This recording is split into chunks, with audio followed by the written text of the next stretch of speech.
ইরানকে আমরা জানি বিশ্বের সবচেয়ে বড় শিয়া রাষ্ট্র হিসেবে, কিন্তু ইতিহাসের পাতা খুললে দেখা যায় এই ভূখণ্ড সবসময় এমন ছিল না। ইসলামের আগের ইরান ছিল সাসানীয় সাম্রাজ্যের অধীনে। রাষ্ট্রধর্ম ছিল জরথুস্ত্রবাদ। রাজনৈতিকভাবে সংগঠিত, সাংস্কৃতিকভাবে সমৃদ্ধ এবং সামরিকভাবে শক্তিশালী এক সভ্যতা। সপ্তম শতকে আরব মুসলিম বাহিনী পারস্যে প্রবেশ করে। ষষ্ঠ শতকের 30-এর দশকের মাঝামাঝি শুরু হয় বড় সংঘর্ষ, এবং ষষ্ঠ শতকের 51 সালের মধ্যে সাসানীয় সাম্রাজ্যের পতন ঘটে। এরপর ধীরে ধীরে পারস্য ইসলাম গ্রহণ করতে শুরু করে। কিন্তু গুরুত্বপূর্ণ বিষয় হল, তখন ইসলামের ভেতরে সুন্নি শিয়া বিভাজন এখনকার মতো সুসংগঠিত ছিল না। খিলাফত ছিল রাশিদুনদের হাতে, তারপর উমাইয়া, এরপর আব্বাসীয়দের হাতে। পারস্যের অধিকাংশ অঞ্চল সুন্নি ধারার অনুসারী ছিল। বড় বড় আলেম, মুহাদ্দিস, ফকিহ অনেকেই পারস্যের সন্তান ছিলেন এবং তারা সুন্নি ইসলামের জ্ঞান ভাণ্ডারে বিশাল অবদান রাখেন। কারবালার ঘটনা মুসলিম বিশ্বে গভীর আবেগ সৃষ্টি করে। সপ্তম শতকের 80-র দশকে ইমাম হুসাইন ইবনে আলীর শাহাদাত পারস্যবাসীর হৃদয়ে গভীর প্রভাব ফেলে। আহলে বাইতের প্রতি শ্রদ্ধা ও ভালোবাসা পারস্যে শক্তিশালী হয়ে ওঠে। কিন্তু আবেগ আর রাষ্ট্রীয় মতবাদ এক বিষয় নয়। নবম ও দশম শতকে পারস্যের কিছু অঞ্চলে শিয়া প্রভাব দেখা যায়, বিশেষ করে কুম, তাবারিস্তান ও দাইলাম অঞ্চলে।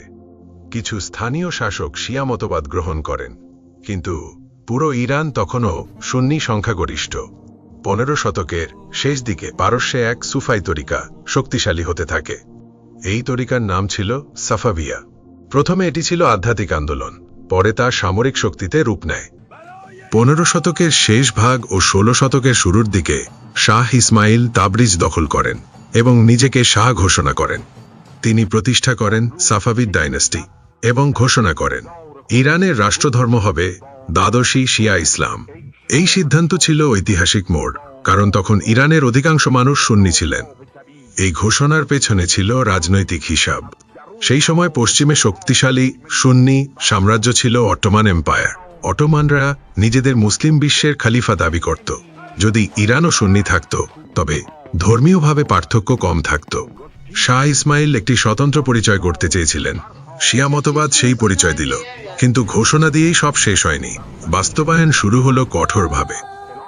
সুন্নি আলেমদের অনেককে সরিয়ে দেওয়া হয়, অনেকে নির্বাসনে যান, কিছু ক্ষেত্রে বল প্রয়োগও হয়। ইরানে তখন পর্যাপ্ত শিয়া আলেম ছিল না, তাই লেবানন অঞ্চলের জাবাল আমিল, ইরাকের নাজাফ ও কারবালা থেকে আলেম আমন্ত্রণ জানানো হয়। তারা এসে মাদ্রাসা, আদালত ও ওয়াকাফ ব্যবস্থা গড়ে তোলেন। মসজিদের খুতবা পরিবর্তন করা হয়, ধর্মীয় শিক্ষা ব্যবস্থা বদলে দেওয়া হয়। প্রথম প্রজন্মে প্রতিরোধ ছিল, দ্বিতীয় প্রজন্মে বিভ্রান্তি, তৃতীয় প্রজন্মে নতুন বাস্তবতা। 50 থেকে 100 বছরের মধ্যে একটি বড় ধর্মীয় পুনর্গঠন ঘটে। শাহ তাহমাস্প ও পরবর্তী সাফাভিদ শাসকরা প্রতিষ্ঠান গড়ে তোলেন। শিয়া ফিকহ রাষ্ট্রীয় আইন হয়ে ওঠে। আশুরা রাষ্ট্রীয় শোক দিবসে পরিণত হয়। কারবালার স্মৃতি জাতীয় পরিচয়ের অংশ হয়ে যায়। ইস্পাহান রাজধানী হিসেবে গড়ে ওঠে। মসজিদ, মাদ্রাসা, ধর্মীয় স্থাপনা নির্মিত হয়। মাশহাদে ইমাম রেজার মাজার তীর্থকেন্দ্রে পরিণত হয়। কুম ধীরে ধীরে শিয়া শিক্ষার কেন্দ্র হয়। সাফাভিদ পতনের পরও শিয়া রাষ্ট্র ব্যবস্থা টিকে থাকে, কারণ তখন এটি সমাজের গভীরে প্রথিত। 18 ও 19 শতকে কাজার শাসকরা শিয়া আলেমদের প্রভাব আরও বাড়ান। উলামারা রাজনৈতিক শক্তিতে পরিণত হন। 20 শতকে রাজতন্ত্র ও আলেমদের মধ্যে দ্বন্দ্ব বাড়ে। অবশেষে 1979 সালে রুহুল্লাহ কামিনীর নেতৃত্বে বিপ্লব ঘটে। আজকের ইরান একটি অনন্য রাজনৈতিক কাঠামো অনুসরণ করে। এখানে নির্বাচন হয়, প্রেসিডেন্ট নির্বাচিত হন, সংসদ আইন প্রণয়ন করে, কিন্তু সবকিছুর ওপরে আছে বিলায়াতে ফকিহ। গার্ডিয়ান কাউন্সিল প্রার্থীদের যাচাই করে। যারা আদর্শের সঙ্গে সাংঘর্ষিক, তারা নির্বাচনে অংশ নিতে পারে না। অর্থাৎ গণতন্ত্র আছে, কিন্তু আদর্শের সীমার ভেতরে। সমাজে পরিবর্তন ও ধারাবাহিকতা। খামেনি যুগেই রাষ্ট্রীয় শিয়া পরিচয় আরও প্রাতিষ্ঠানিক হয়। মুহাররমের শোক অনুষ্ঠান রাষ্ট্রীয়ভাবে সম্প্রসারিত হয়। কারবালার প্রতীক রাজনৈতিক ভাষায় ব্যবহৃত হতে থাকে।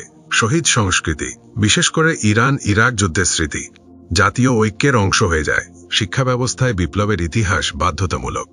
ইমামত তত্ত্ব শুধু ধর্মীয় নয়, রাষ্ট্রীয় দর্শনের ভিত্তি। আন্তর্জাতিক অবস্থান। খামেনির নেতৃত্বে ইরান আঞ্চলিক শক্তি হিসেবে আত্মপ্রকাশ করে। ইরাক, সিরিয়া, লেবানন এই অঞ্চলগুলোতে কৌশলগত প্রভাব বৃদ্ধি পায়। রাষ্ট্র নিজেকে শুধু জাতীয় শক্তি নয়, বরং আদর্শিক শক্তি হিসেবে উপস্থাপন করে। কারবালার ভাষা এখন ভূ রাজনীতির অংশ, অভ্যন্তরীণ বাস্তবতা। তবে চিত্র একমুখী নয়। তরুণ প্রজন্মের একটি অংশ সংস্কার চায়। অর্থনৈতিক চ্যালেঞ্জ আছে। নিষেধাজ্ঞা অর্থনীতিকে চাপে রাখে। মুদ্রাস্ফীতি, বেকারত্ব, এগুলো বাস্তব সমস্যা। নারীদের অধিকার, সামাজিক স্বাধীনতা, এসব নিয়ে বিতর্ক অব্যাহত। তবুও রাষ্ট্রীয় কাঠামো অটুট রয়েছে। কারণ এটি শুধু রাজনৈতিক নয়, এটি আদর্শভিত্তিক। বর্তমান বাস্তবতার গভীর বিশ্লেষণ। খামেনি যুগের ইরানকে তিনভাবে বোঝা যায়। প্রথমত, নিরাপত্তা ভিত্তিক রাষ্ট্র। দ্বিতীয়ত, আদর্শিক বিপ্লবের ধারক। তৃতীয়ত, নিয়ন্ত্রিত গণতান্ত্রিক কাঠামো। এখানে ধর্ম ও রাজনীতি আলাদা নয়। এখানে জাতীয় পরিচয় ও শিয়া ইতিহাস একত্রিত। আজ ইরানের অধিকাংশ মানুষ দ্বাদশী শিয়া। কিন্তু এই বাস্তবতা কেবল বিশ্বাসের কারণে নয়, রাষ্ট্রীয় শিক্ষা, সাংস্কৃতিক কাঠামো, যুদ্ধের স্মৃতি এবং রাজনৈতিক সিদ্ধান্তের মাধ্যমে প্রজন্মান্তরে গড়ে উঠেছে। 1979 সালে রুহুল্লাহ খোমেনি এর নেতৃত্বে ইসলামী বিপ্লব সফল হওয়ার পর ইরান একটি সম্পূর্ণ নতুন রাজনৈতিক পথে যাত্রা শুরু করে। শতাব্দী প্রাচীন রাজতন্ত্রের অবসান ঘটে। পাহলভি শাসন ব্যবস্থা ভেঙে পড়ে এবং প্রতিষ্ঠিত হয় ইসলামী প্রজাতন্ত্র। নতুন সংবিধানে রাষ্ট্রের ভিত্তি করা হয় বিলায়াতে ফকিহ তত্ত্বের ওপর, যেখানে একজন শিয়া ফকিহ রাষ্ট্রের সর্বোচ্চ নেতৃত্বে থাকবেন। বিপ্লবের পর রাষ্ট্রের প্রায় সব প্রতিষ্ঠান পুনর্গঠন করা হয়। বিচার ব্যবস্থা, শিক্ষা, গণমাধ্যম এবং প্রশাসনে ইসলামী আদর্শকে কেন্দ্রীয় জায়গা দেওয়া হয়। মসজিদ ও ধর্মীয় প্রতিষ্ঠান সমাজের গুরুত্বপূর্ণ শক্তিতে পরিণত হয়। স্কুল ও বিশ্ববিদ্যালয়ে বিপ্লবের ইতিহাস এবং শিয়া ধর্মীয় চিন্তা গুরুত্ব পায়। একই সময়ে বিপ্লবের শত্রু মনে করা বিভিন্ন রাজনৈতিক গোষ্ঠীকে দমন করা হয়, যাতে নতুন রাষ্ট্র ব্যবস্থা স্থায়ীভাবে প্রতিষ্ঠিত হতে পারে।